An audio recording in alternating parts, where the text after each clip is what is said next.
Hello, and welcome to a bonus box of Warhammer 40k's Grim History from Beyond. I'm Zeckthar, and today we'll be going through the Badab War in the late 41st millennium. Now, while this war, in the grand scheme, is just simply a footnote of the Imperium, I dare say it is something of note for a few reasons. Number one, this is one of the few times where an entire war was fought amongst loyalist chapters of Astartes. Two, this could have all been avoided if the High Lords of Terra were not so corrupt or foolish. And three, it shows an intriguing concept if Rabute Guilliman had fallen to chaos. Now, before we get into the actual war, we must paint a picture of what caused it. The origins of this disaster start in the Badab Sector in the Millennium cluster of the Segmentum Ultima. You see, situated along the eastern fringe in the Segmentum Ultima, the region of the galaxy now known as the Maelstrom Zone was first explored during the Great Crusade of the 31st millennium. Second in size and extent only to the Eye of Terror, the Maelstrom is a vast warp rift that scars both the physical universe and the fabric of the Imperium beyond. The Maelstrom covers an area many hundreds of light years across, and its presence in the space is marked by a vast, slowly turning gyre, composed of nebula, dust, and stellar materials in which countless stars and worlds have long been lost to the Imperium. During the Great Crusade, the vast armies of the Emperor of Mankind attempted to penetrate the Maelstrom and cleanse it of the evils that lurked within. Unfortunately, they were unable to do so, yet the wealth of minerals and rare stones of the worlds bordering the Maelstrom have drawn mankind to the Maelstrom Zone, time and again, despite its manifold of hazards and difficulties. And indeed, there is ready evidence of humanity's presence in the region as far back as the Age of Technology. Now, honestly, what they should really do is hire one of the Leagues of Votan to mine this stuff around the Maelstrom. Probably would be far more efficient. But anyways, the Maelstrom Zone has also drawn humanity's enemies as well in their countless numbers and diverse loathsome forms. Hundreds of warships and thousands of troops were lost in the early campaigns during the Great Crusade era. And with the rest of the galaxy to conquer, the Emperor declared the region Purgatus, aka, it's got some cool stuff, yet deadly, so mine at your own peril. In the following years of the Horus Heresy, Primarch Rabute Guilliman of the Ultramarine Space Marine Legion decided that the inhabitants of the Maelstrom were too great a threat to the shaky stability of the recovering Imperium to ignore, and ordered the surrounding regions reinforced in an effort to contain any attack that might originate from within. Over time, the Imperium slowly established several important Imperial outposts within the Maelstrom Zone during the 38th and 39th millennia. These outposts rose to prominence as flickering beacons of human influence and strength within the region. The three vital star systems that formed the links in a distant chain that allowed the resources of the Maelstrom Zone to flow into the coffers of the more established Imperium sectors beyond were the star systems of Synax, Sagan, and Badab. As the situation in the Maelstrom became even more volatile, this path of Imperial commerce came increasingly under threat. By the middle of the 41st millennium, the heavily militarized hive world of Synax, located in the star system of the same name, was the most populated planet in the northern Maelstrom Zone. Having long been a linchpin of the Imperial control to the region, Synax was a key strategic world, forming a bulwark against aggressors and serving as a safe port for Imperial merchants and naval vessels. In the year 557.M41, disaster struck, when the suddenness of an onrushing storm, Synax succumbed to corruption and began to strike out against the Imperium. The planet rapidly fell into bloody civil war between its Imperial garrison and death cult chaos worshippers, backed by the intervention of the dread Chaos Space Marine warband known as the Reborn. Despite the intervention of the Mantis Warriors chapter, which itself had made a home in a nearby Endominion cluster subsector, the death toll rose exponentially into the millions. Now, the Mantis chapter is actually fairly interesting, and I would be remiss if we didn't give you folks a brief description. You see, the Mantis chapter is a founding of the White Scars, which, as you know, means they love the whole fast bit. Yet they have used a different point of combat to make them far more efficient. Well, a different form of efficient would probably be a better term. Unlike their White Scar forebears, the Mantis Warriors' focus power as a chapter is like that of a sudden squall that comes and goes without warning, leaving only devastation in its wake. Like their forebears, they are masters of the hit-and-run attacks and will always seek to avoid combat through misdirection or guile until they have attained the maximum tactical advantage before unleashing the full fury of their assault. Yet, moving on. The Death Cultists, even with the Mantis chapter laying them to waste, managed to gain access to part of the Synaxian missile defense network, and in a suicidal rage unleashed a rain of atomic and plasmic warheads upon the doomed world, shattering its hive cities and disrupting the planet's orbit for several standard years. The resulting permanent nuclear winter, radioactive fallout, and tectonic upheavals annihilated all life on Synax.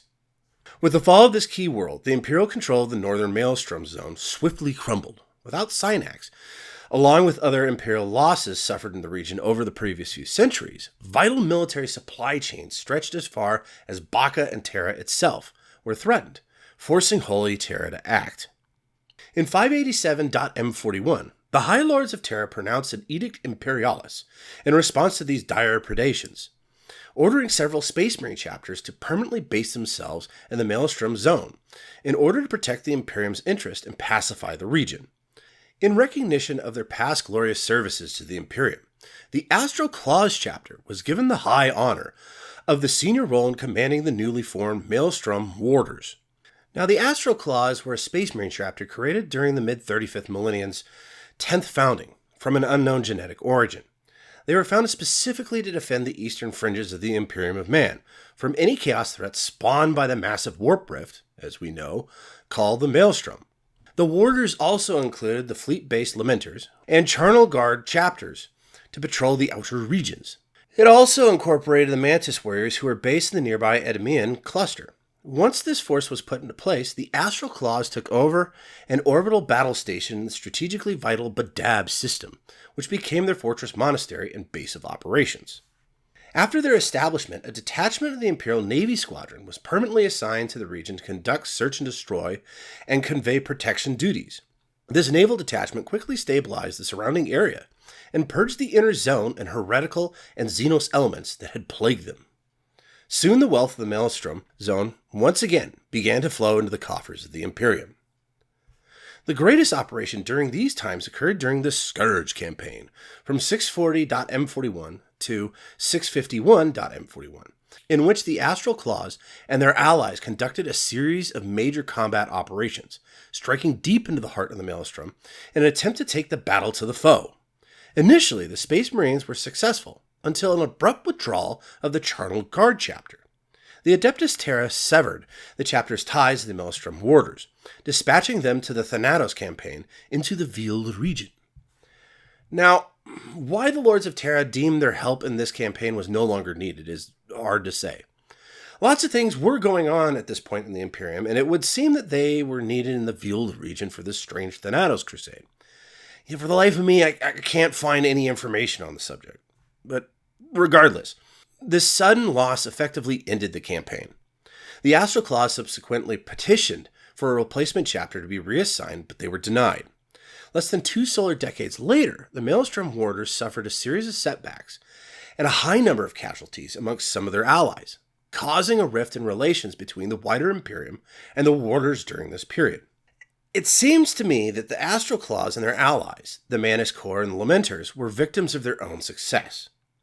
While they knew that they were in desperate need of reinforcements, Terra just kept getting reports of victory after victory, so they saw no reason to send resources to a place that seemed to be on the up and up. Now, keep this in mind because it happens a lot at the beginning of this conflict. The Astral Claws begging for reinforcements, Terra not even giving them the time of day. I mean, eventually either A, the Warders would be smashed hard enough that the High Lords would have to send boatloads of more reinforcements to plug the hole or lose the lucrative Maelstrom. Or B, someone within the Warders would eventually have enough and do something drastic. Guess which one of these happens? Anyways, soon the Warders became hard-pressed by the upsurge of demonic incursions and Corsair attacks, pushing them into an increasingly defensive posture and suspending all operations near the Maelstrom itself. Once again, disaster struck, as a series of orc raids originating from the Maelstrom struck deep into the Badab Sector during the Battle of Hel-Cyrus. The Astral Claws chapter master, Rovik Blake, went against his own doctrine and pursued the orcs back to the Maelstrom itself. Having led the Astral Claws for the last 2 standard centuries, he fell in single combat with the Orc war boss Vorgmanbuna, forcing the Astral Claws to retreat. On return to the Badab system, the captain of the Astral Claws' 3rd company, Lugft Huron, was appointed as chapter master by popular acclaim of his peers in 715.M41. He became the youngest warrior in the chapter's history to attain this esteemed rank. Now, it would be prudent to stop here for a moment and give some background on the new chapter master, because he's going to be the antagonist in our little drama. Lugft Huron started out like most Space Marines as a scout, yet his name is first mentioned in the archives during the later stages of the Ribos Crusade. As a lowly scout, he displayed his valor during the campaign to conquer the outcast Eldari Exodite world of Lilogir, where he fought through a psychic assault and killed an Asarian warlock with his bare hands, saving his squad. He was later reassigned to his chapter's Devastator Reserve upon becoming a full initiate of the Astral Claws. He soon proved that he was a natural leader and an insightful tactician in a number of battles. As time progressed, Huron proved to be an unusually skilled master of the tactical application of firepower. His rise was meteoric from this point on, as he ascended first to the chapter's 3rd battle company and then joined the veterans of the Astral Claws' elite 1st company, where his superlative combat skills saw him raised to the command of other Space Marine veterans with far more practical experience than he did. Huron excelled as a warrior and a leader, and was soon named the captain of the 3rd battle company. In this role, he displayed his true strategic prowess and unleashed innovative tactics that saw his battle brothers defeat enemy forces several times their size and power. Imperial historians now point out that such a man of flawed character should never have been allowed to rise to the command of a Space Marine chapter, but Lugft Huron had already proven to be an exceptional warrior, as well as a skilled tactician and a charismatic leader. He quickly reorganized the chapter's strategic deployments and established a policy of expanding his chapter's fleet, which had been badly depleted, including within its ranks captured courser vessels in aggressive raids. He also established the questionable Scorched Planet policy against their enemies and increased his chapter's stockpile of Exterminatus-class weapons. This resulted in several fringe worlds that harbored renegade ships in the past being turned into lifeless husks. Now, Huron is going to be the scapegoat of the Empire because, well, spoiler alert, he's going to lose. Yet to me, as an outsider looking in, he could have been one of the Empire's greatest assets if they had simply not put him on a shelf. Charismatic enough to lead multiple factions of Space Marines with the tactics of a young Guilliman, I think he was simply wasted. But hey, that's just a simple historian's opinion. As the story continues, you can make your own decision. Moving on, though. In 718.M41, a failed coup attempt on the hive world of Badab Primaris led to the abortive Civil War, and the Astral Claws stepped in and brutally crushed the conflict. In the aftermath, the elements behind the coup were brought forth to Lugft Huron for judgment. Mindful of the lessons of Synax, the chapter master personally took matters into his own hands, swiftly reimposing order once more. This time he employed the Astral Claws much more brutally, as they executed much of the planet's ruling class, as well as purging those they perceived as morally corrupt. Taking upon himself the mantle of planetary ruler, Lugft Huron stylized himself as the Tyrant of Badab, claiming the inhabited worlds in proximity to the hospitable region of the void around the Badab system as his chapter's fiefdom. In the subsequent pronouncement, he echoed the example and precedents of the sovereign realm of Ultramar and the Maelstrom Warder's charter. The nearby system was soon purged wholesale of the ruling elite in the solar decades afterwards. A number of the Astral Claws' watch bastions were established. The tyrant's chosen servants and political allies were placed in positions of power, turning the Badab sector into a pocket empire, commanded by the Astral Claws.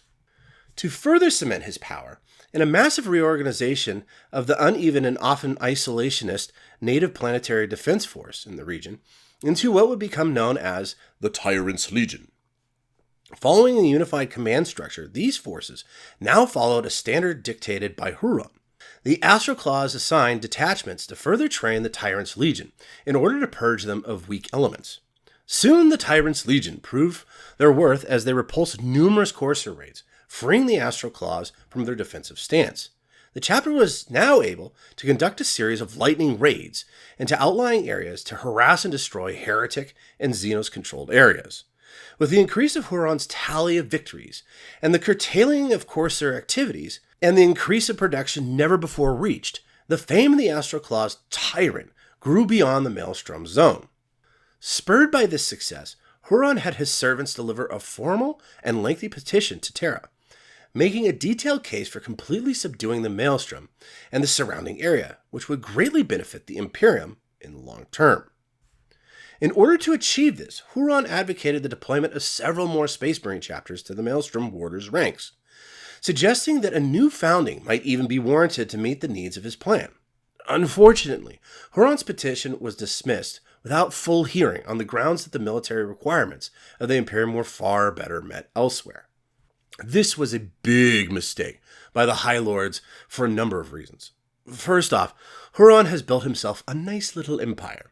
Anybody in Holy Terra who was paying attention could see that. They should have done something about it. I mean, anything. They could have sent a punitive force to make sure he knew who was really in charge. They could have granted his request. They even could have simply told him to be patient as they discussed his idea. But they didn't do any of this. Instead, the one thing they did is the only thing that they really couldn't have done. Nothing. Actually, it's worse than nothing. They dismissed his petition without even listening to him.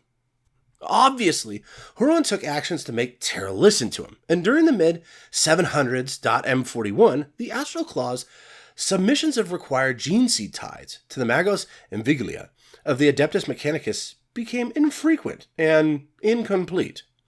Although initially a cause for concern, such matters were not uncommon, particularly those Space Marine chapters deployed to border areas or on crusade, simply because the chapter itself might have a temporary need to retain the gene seed itself to sustain battlefield losses. But as the omissions persisted, this signaled to the Mechanicus that there was some darker motive at work. This would later prove to be true with the Astral Claws, as evidence indicated that this first great sin against the established traditions of the Adeptus Astartes would arguably result as the chapters fall into heresy. Repeatedly denied the reinforcements he had requested to aid him and the Maelstrom Warders in carrying out their tasks, the Tyrant of Badab sought to expand his forces into a force equal to a Space Marine Legion of old. The Astral Claws eventually stood at around an estimated 3,500 Battle Brothers strong, a direct violation of the prescription laid out in the Codex Astartes. The Spacebook says it's bad. In 729 M41, Lugft Huron's servants delivered a formal documentation of petition to High Lords of Terra, one last plea for support on his campaign. Huron's petition was, once again, dismissed without a full hearing on the grounds that the Imperium's needs were better met elsewhere. After being denied again, in protest, Huron withheld Badab Primaris's planetary tie to the Administratum, and further blocked the passage of trade through his realm in protest over the Adepta's failure to provide him and his allies sufficient resources to police the Maelstrom. Refusing the Astral Claws' role as defenders of the Maelstrom zone, the Tyrant of Badab soon diverted the industrial resources and manpower to directly supplement the Badab sector's defenses, as well as augmenting the Maelstrom fleet detachment in fortifications of key worlds under his command. This space-based defense encircling the outer and inner spheres of the Badab sector came to be known as the Ring of Steel. On Badab Primaris, the Tyrant ordered the demolition of the ancient citadel of the ruling Dominars, and instead erected a legendary, hugely fortified Palace of Thorns to his own specifications and design. The clashing entitlement of the Administratum's imperial tithe and the ancient rights of the Adeptus Astartes commanders to defend the Imperium by any means necessary swiftly came to be known as the Badab Schism, and would last for more than a standard century and a half, during which the Astral Claws and the Maelstrom Wardens would continue to carry on military operations as usual, against the volatile backdrop of worsening tensions within the Administratum and the Segmentum authorities. The sudden loss of the lifeblood of industry and commerce was keenly felt, though, by the Carthago sector. For more than 11 standard centuries, the Carthan lords and planetary governors had held the charter to distribute an industrial output of the Maelstrom zone and guard its passages from the Administratum-controlled supply fortress of Sagan III, and then to the western Segmentum Ultima and beyond. Isolated by vast distances, the Carthan had long grown fat and decadent, protected by the blood and toil of the more strife-torn realms. Freed from their inglorious garrison duties, the Astral Claws intervened in the aftermath of the infamous Fourth Quadrant Rebellion, which had troubled the Imperium for many solar decades. Gathering in a mixed task force comprised of various companies from the Astral Claws, Firehawks, White Scars, and Celestial Guard chapters, backed by the Death Corps of Krieg and Colsac Astra Militarum regiments, and the Titans from the Legio Venator, Lugft Huron was elected battle leader by common consent. Under his inspired command, the task force ruthlessly eradicated the heavily fortified Lycanthos system of traitor and chaos forces in under a standard year. However, Stibor Lizarek, chapter master of the Firehawks, continued to harbor a grudge over the fact that Huron was given overall command despite his seniority as a chapter master. This grudge would fester over the coming years until finally it would bear fruit of bitterness. In 821.M41, a heavy orc raiding force from the Maelstrom was intercepted and destroyed in a series of battles in the Badab sector in the Endemine cluster by a combined force of the Maelstrom warders. During the battle, Lugft Huron slew Raka, the orc war boss, in single combat and was hailed as a hero of the people of Millenium. In 869.M41, at the instigation of their chapter master, the Black Templars declared a crusade of wrath into the Maelstrom, assaulting it from the eastward approach. Meanwhile, the Astral Claws, Lamenters, and Mantis warriors launched their own assault from the southern and northern eastern approaches. Thanks in no small part to Huron's brilliant strategic planning, as well as the mettle of the Maelstrom warders and the Black Templars, they achieved a stunning victory against 23 alien or heretic stronghold worlds. Unfortunately, wider events intervened, once again putting the premature end to the Astral Claws' plans, as the Black Templars were called away to aid the beleaguering realm of Ultramar in the wake of the First Tyrannic War. Now, beforehand, when I mentioned that I don't know what was going on there, the Tyrannic War was a big one, and it definitely made sense why the Black Templars left. But anyways, having already suffered substantial losses in the campaign, the Maelstrom Warders chapter were forced to withdraw from the Maelstrom, much to Huron's fury. Matters worsened once again, not only within the Maelstrom zone, but the wider Imperium as well, as the threat of Hive Fleet Behemoth left the defenses of the Segmentum Ultima in disarray, and wars and rumors of wars, as far as the Eye of Terra and the Ghoul Stars, threatened to erupt, as well as a galaxy-wide revolts and other strange phenomena. With preliminary judgments into the Badab system in the Segmentum Court's temporal weighing in the Administratum's favor, an Imperial investigation fleet, including representatives of the Adeptus Mechanicus, Biologus, and Vigula, and the Administratum Lords of the Carthago Sector, was sent to Badab to demand the delivery of the Badab tithe and the chapter's gene seed requirements, in circumstances that cannot be fully confirmed or explained. The investigation fleet was fired upon and destroyed in its entirety as it attempted to force its way through the Badab system's so-called Ring of Steel in order to press its demands. No ship survived and more than 20,000 servants of the Imperium were lost.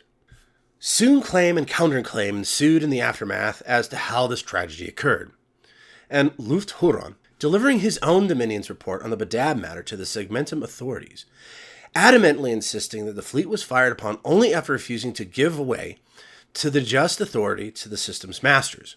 Within the Carthago sector, outrage at the incident quickly became widespread, and soon such trade links that had remained between the Maelstrom zone and the Carthago sector were abruptly severed and subject to harshest scrutiny.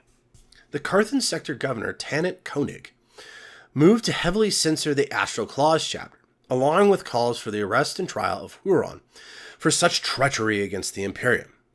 With the weight of suffering and bloodshed elsewhere, the tangle of claim and counterclaim fell on deaf ears. Not really a shocker there. But in addition, Lugft Huron was a lawful master of a realm permanently on war footing, a bulwark against the Xenos and Chaos, and on the most basic level authorized to defend his domains. Without hard evidence, a charge of willful and premeditated homicide against the Imperium's servants would be almost impossible to prove in this case. Unable to enforce their will decisively, the increasingly desperate Carthan lords, near bankrupt by this stage, attempted to circumvent Badab itself, taking the far longer and more perilous route in order to access the lost tithes, directly to make up for the shortfall.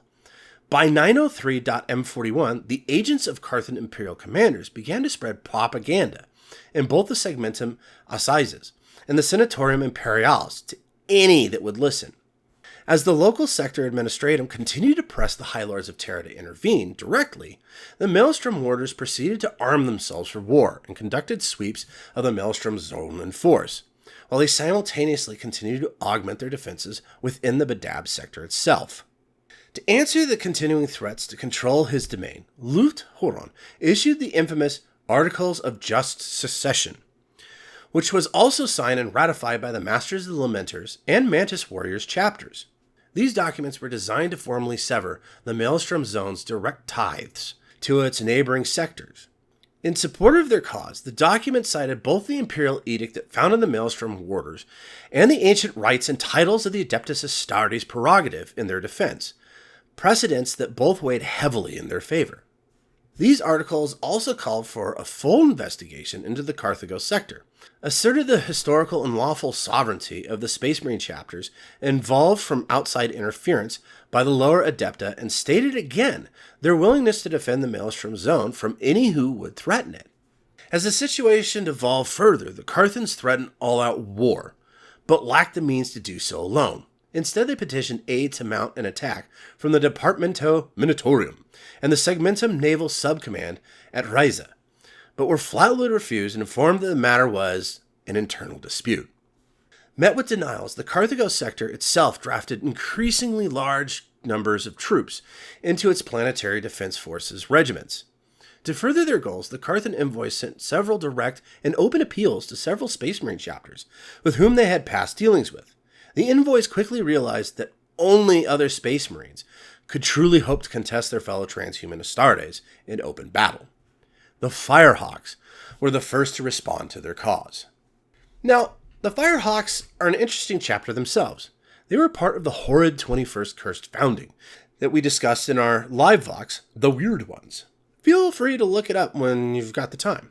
Yet I digress. While the Firehawks have always maintained they were forged from the gene stock of the Ultramarines, the Sons of Rabute Gilliman have never acknowledged any kinship, fueling suspicion as to their true heritage. They have the unfortunate distinction of being one of the few chapters of the Adeptus Astartes to have lost not one, but two chapter homeworlds, and at the time of the Badab War was a fleet-based chapter. The Firehawks engage in the practice of honor dueling, often using weapons heated over ceremonial braziers to settle disputes and lay rivalries to rest. Needless to say, the loser in such bouts was likely to be horrifically scarred, and death was not an uncommon outcome. Another tradition dating back to the Lost Culture was in the rank titles bestowed upon the chapter's leaders. Knightly terms were often combined with standard Codex Astartes compliant titles, creating individuals with a wider range of ranks, such as Captain-at-Arms, Knight Sergeant, or Brother Ensign. In temperament, the Firehawks were notoriously bellicose. Their battle tactics almost entirely concerned with the application of overwhelming force to bring about the total and immediate destruction of the enemy. Despite their brutal approach to war, the Firehawks were not mindless berserkers, and never threw away their own lives in the pursuit of impossible objectives. While some allies have denounced the Firehawks for this attitude, some coming close to calling them out as traitorous, it was in fact rooted in their overwhelming sense of superiority and self-worth. The Firehawks simply refused to sacrifice themselves for anything but the highest cause. And when they commit themselves to battle, the result was total destruction of all who stood before them. The Firehawks are somewhat unusual in another regard too. When the age of apostasy pitched the entire Imperium into an age of civil war and anarchy, most chapters of the Adeptus Astartes focused on their own missions and refused to take sides. The Space Marines saw any involvement in the countless wars of faith and the absolute, maniacal oppression unleashed upon the worlds of the Imperium by High Lord George Van Deer as a betrayal of their duties. The vast majority looked to the security of the regions about their homeworlds or continued to prosecute long-standing wars against ancient Xenos foes. The Firehawks, however, did become involved in the wars of the age. The chapter fought for the cause of the great reformer Sebastian Thor, and ever since that time has sought to maintain a status quo that settled over the galaxy following his victory over the insane High Lord. To their last day, the Firehawks were tireless in their prosecution of any enemy whose deeds might threaten the Imperium, launching their overwhelming assaults against renegade planetary governors, apostate hierarchs, and rogue lords militants. This makes him an interesting part in this war for two reasons. One, there is simply no gray matter, because Huron had problems with the Empire. He was immediately thought of as a threat that should be expunged. And two, Huron had been declared leader during the Fourth Quadrant Rebellion, giving the chapter master an excuse to exercise his own petty pride against the warders. And so, at the direct request of Carthago Sector's ruling envoys, elements of the Firehawks chapter and the Adeptus Astartes were sent to investigate the disappearance of the Carthan shipping in the areas of the galactic south of the Golgothan Wastes, which bordered the northern reaches of the Maelstrom Zone. Conducting search and destroy operations in the Golgothan Wastes, Knight Commander Stubor Lazarek acquiesced to dispatch several starships into the northern Maelstrom Zone. One such vessel, the Red Harbinger, entered the Millennium cluster 904.M41. This ancient region of space was under the stewardship of the Mantis Warriors chapter. When the Red Harbinger entered the Gallon system, they were intercepted and surrounded by Mantis Warrior vessels. Ever fierce and proud, they were goaded by the Firehawks' refusal to allow them to board and threats of reprisal and open fire, crippling the lone cruiser. With this single act, the full-scale conflict between the Space Marine chapters that was to follow was ignited. The Mantis Warriors boarded and captured the Red Harbinger, but the engagement was brutal to the extreme, as both sides took heavy casualties. Less than 20 Firehawks were captured alive, and none surrendered, but their struggles bought time for an astropathic message to be dispatched to their chapter warning of their fate and who they had fought. After learning the fate of the Red Harbinger, Chapter Master Lazarek and his entire Firehawks chapter became incensed and withdrew their forces from the operations already underway. The entire chapter fleet deployed with utmost haste to Maelstrom Zone. Soon matters escalated upon the arrival of the Firehawks as they were met at Gallon by a task force consisting of both Mantis Warriors and Astral Claws warships. In a tense standoff, the captives were eventually returned and both sides traded threats. The Firehawks finally withdrew to await the arrival of their full forces, and especially their massive mobile star fortress, the Raptorus Rex. The Firehawks chapter fleet rendezvoused in the Sagan system, and aided by their Carthan allies, soon launched a series of probing attacks and reconnaissance missions towards the Badab sector and the Endymion cluster. But by doing so, escalated tensions to a point that the situation was rapidly proving untenable. Having prepared for war for many standard years, the Tyrant of Badab and his allies were battle-hardened and had the advantage of being intimately familiar with the territory of the Maelstrom Zone. The Mantis Warriors proved to be impossible to pin down due to the superlative guerrilla tactics that they employed.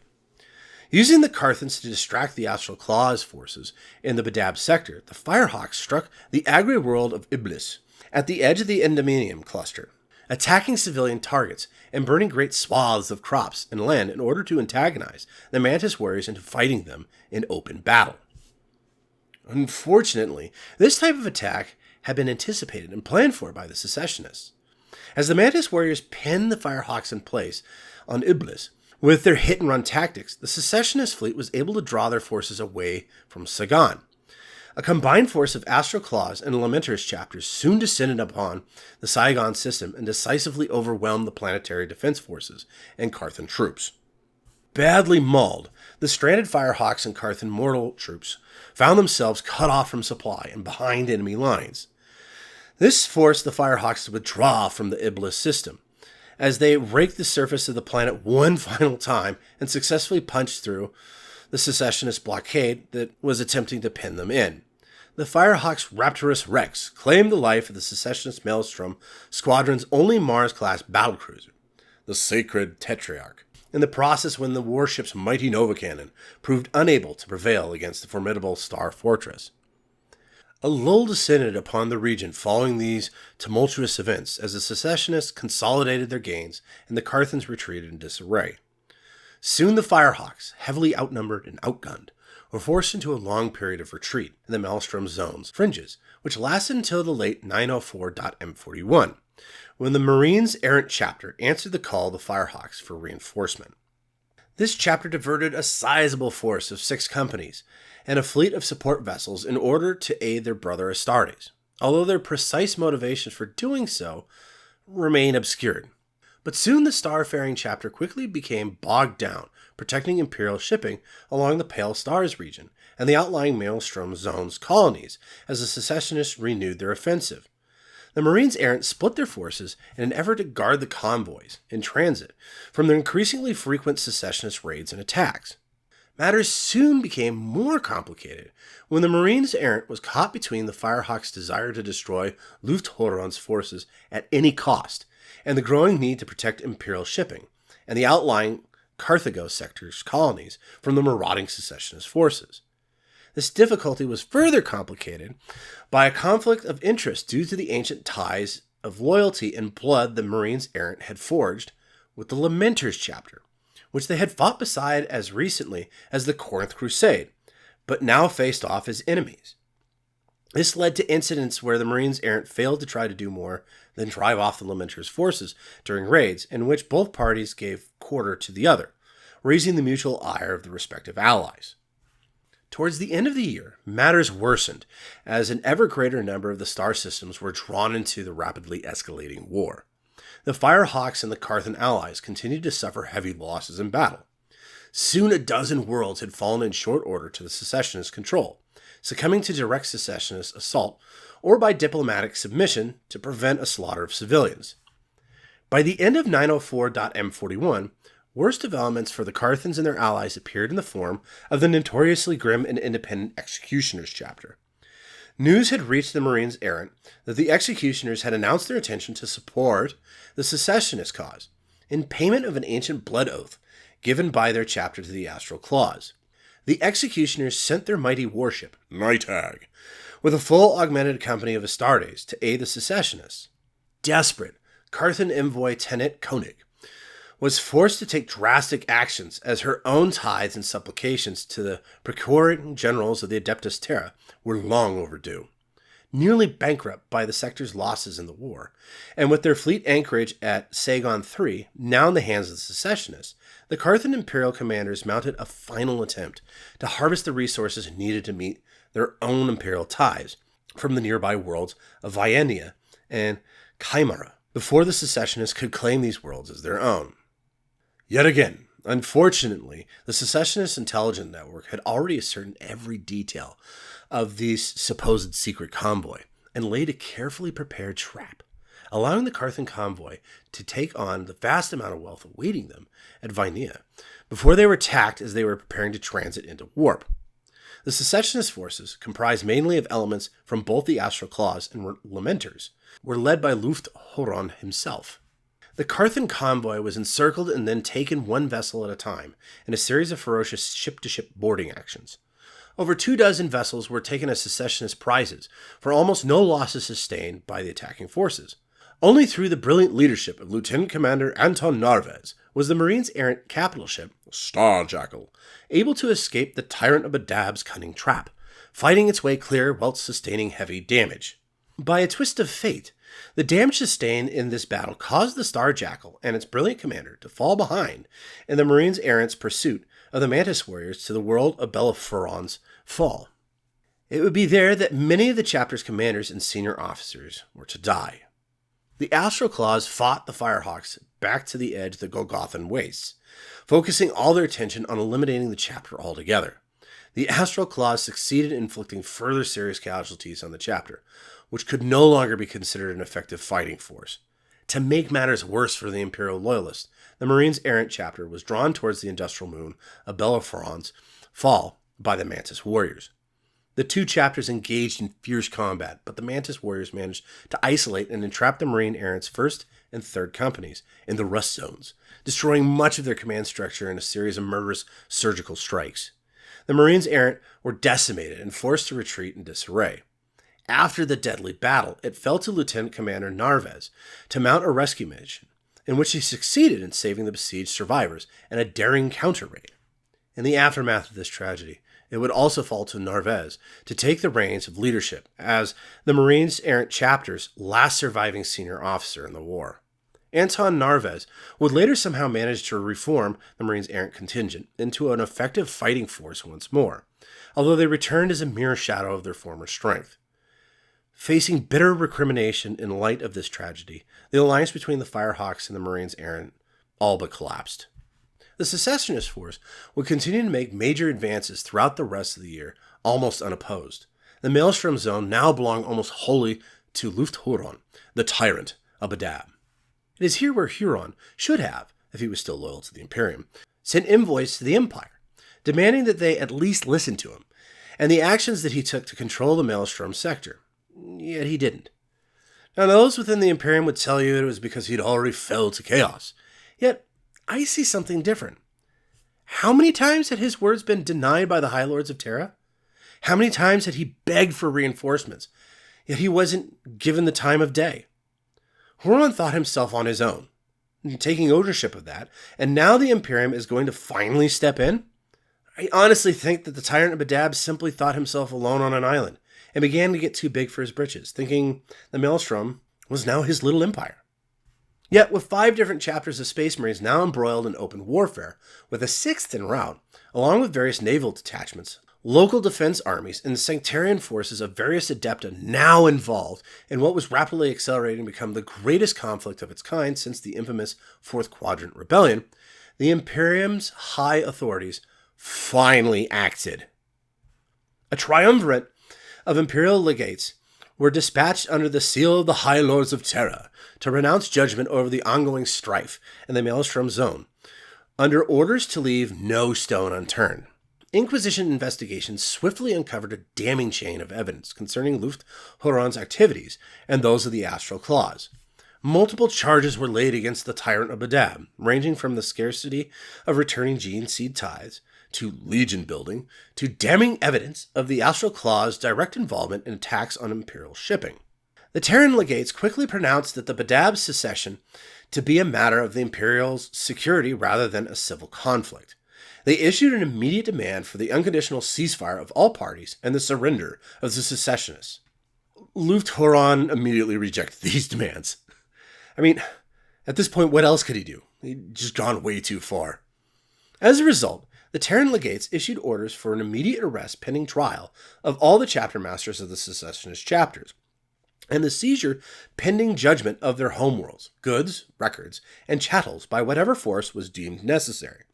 The Imperium had now officially turned against the Tyrant of Badab and all who stood with him. As for the Carthans, their own role in contributing to the worsening and unfolding events of the secession smacked at best of gross arrogance, but more likely wanton ambition and misrule. Legatine investigations carried out at Sidon Ultra, capital of the Carthago sector, confirmed their suspicions. They found the Imperial commander and Carthan sector governor, satrap Tanit Koenig, culpable for provoking the war, and she and the worlds she commanded were brutally punished. Tanit Koenig and her ruling clique were subsequently executed, and the Carthans were made to pay for their transgressions, with the entire 14 billion strong population of Sidon Ultra committed to indentured servitude for 6 generations in payment of their outstanding debt. Now, if you didn't like the High Lords of Terra, this should do it. This terrible act of selling an entire planet into slavery because, well, they did it because they were simply on the planet. I mean, this is barbarism if you ask me, but we must continue. Full-scale administrative rectification audits and Adeptus Arbite's moral enforcement slavery soon began moving outwards across the Carthago sector, as tithe costs and reparations to the Adeptus Terra were extracting forcibly from the Carthan worlds, a process that is still ongoing to this present day. The armed cross-sector conflict and its causes, however, remain unresolved, and the war continued unabated. A major deployment of Space Marine forces was brought into the war at the Inquisitor Legate Jarndyce Fran's request to enforce their authority. The Red Scorpions chapter formed the greatest part of the Loyalist Space Marine force, backed by battle companies drawn from the Salamanders, Raptors, Fire Angels, and the surviving members of the Firehawks and Marines Errant chapters. These latter chapters were ordered to stand down from independent operations and submit to the High Lords of Terra's authority. Though Inquisitor Thrawn had theoretical command of the forces prosecuting the Legatine mission's orders on behalf of the High Lords, the overall tactical command and unified Loyalist Space Marine forces fell to the Lord High Commander Variant Ortiz of the Red Scorpions as Magister Militum, a first among equals, with the commanders of the other Space Marine contingents. Given the inherent danger in dealing with conflicts between Space Marine chapters and their relative autonomy from direct Imperial control, Inquisitor Lugft Huron had little choice but to go along with the decision of the gathering Space Marine commanders. Yet he obviously would have preferred a command from a more tractable chapter, as the Red Scorpions were famously independent-minded, and on occasion fractious chapter in their own right. Now, before I end today's Vox, we must get into the Red Scorpions. Now, they are a fleet-based chapter of unknown founding and lineage, known to be composed of conservative imperial purists who believe in the emperor's divinity without question. These Astartes are famed for their complete and utter devotion to imperial military and religious doctrine, past the point where pragmatism or even reason would seem to require otherwise. The chapter is most renowned among the Astartes for its absolute adherence to every line of the spacebook, the Codex Astartes, which is unheard of by any chapter, including the Ultramarines. Its recorded history extends across 5 Terran millennium, but there are numerous indications that it may extend further than that. Due to their history of conflict with forces of chaos, the Red Scorpions refuse to deal with any Xeno species, or any human that they consider as tainted by mutation of any kind, even imperially sanctioned abhumans like Ogrins or Ratlings. They will obviously not serve with beastmen, but they also utterly refuse to serve with the few remaining squats. Fanatical in their pursuit of genetic and spiritual purity, the gene scene's sanctity is essential to the Red Scorpion's core belief. As a result, they have more apothecaries than most chapters, and their master of the apothecarian is second in command of the whole chapter. Think Nazis of Terran 42. But good guys, according to the High Lords of Terra. Equally unique in nature is the frequency with which the Red Scorpion's apothecaries are present in the chapter's battle line squadrons as squad leaders in place of sergeants. Now that you have an understanding of this Astartes chapter, Lord Commander Ortiz's first command was to deploy his own Red Scorpions along with the bulk of the battle fleet's solar warships to conduct a series of offensive strikes and feints into the secessionist-controlled regions to gauge the resistance. This resulted in the heaviest naval engagement of the war to date. At the indecisive Battle of Silent Reach in the early 906.M41, when cruiser squadrons in the Maelstrom and the Lamenter's fleet clashed with Segmentum Solar and Red Scorpion's warships in the barren void between Galen and Grief star systems. This engagement proved inconclusive, with both sides suffering damage, but few losses of any major warships by both sides. The only serious loss sustained was by the Maelstrom's fleet's flagship, the Overlord-class battlecruiser, Gauntlet of Wrath. The Secessionist fleet broke off from the engagement into the warp soon afterwards, leaving the Loyalists to claim a tentative victory. A dozen such engagements occurred in a short space of time during this period. This is the true start of the Badab War, which would be long and bloody. Now, unfortunately, dear listeners, if I was to do this all in one sitting, it would probably take 4 to 5 hours. So, we will be breaking this into about 4 segments. This concludes our first segment, but tune in next week for Blood Will Be Spilled, our second segment. What you should take away from this segment are a few clear points. 1. Huron was a great leader, pinholed into using desperate acts to gain the Imperium's attention. 2. The High Lords of Terra not only ignored Huron's pleas, they rebuked him, causing the chapter master to take extreme measures. 3. These extreme measures unfortunately didn't affect Terra as much as the Carthagos sectors, who had to react aggressively because if they didn't, they would have been punished by the Imperium. 4. Huron was too great of a tactician for Carthon to do anything, and they suffered from the conflict regardless. And finally, 5. Huron was so arrogant that he thought he could take on the Imperium, instead of giving his 2 cents to a ruling empire that didn't give a damn about the Maelstrom, other than the wealth that was coming from it. Now, tune in next week as the Badab War becomes more than just a bloody rabble, and turns into a violent war. If you enjoyed this Vox, feel free to subscribe, comment, like, and follow. And if you really like our stuff, please join our membership squad on the YouTube channel, Tales of Ashraka. With your support, we can continue to build and grow our Voxes, as well as some cool extra stuff for you guys that join. Once again, we need the support of you, our dear listeners, so we can continue to make a successful show that you all enjoy. We will also be opening up a shop for you guys to buy some sweet swag. But until then, we need support in the form of members. If you are listening on Spotify, don't worry, you can help as well. If you click the support podcast button on any of the descriptions on Spotify, you can donate to our success too. Well, that's enough grandstanding for me today. I'll just go ahead and get off my soapbox and say, as always, Until next time, this is Zeckthar, signing off.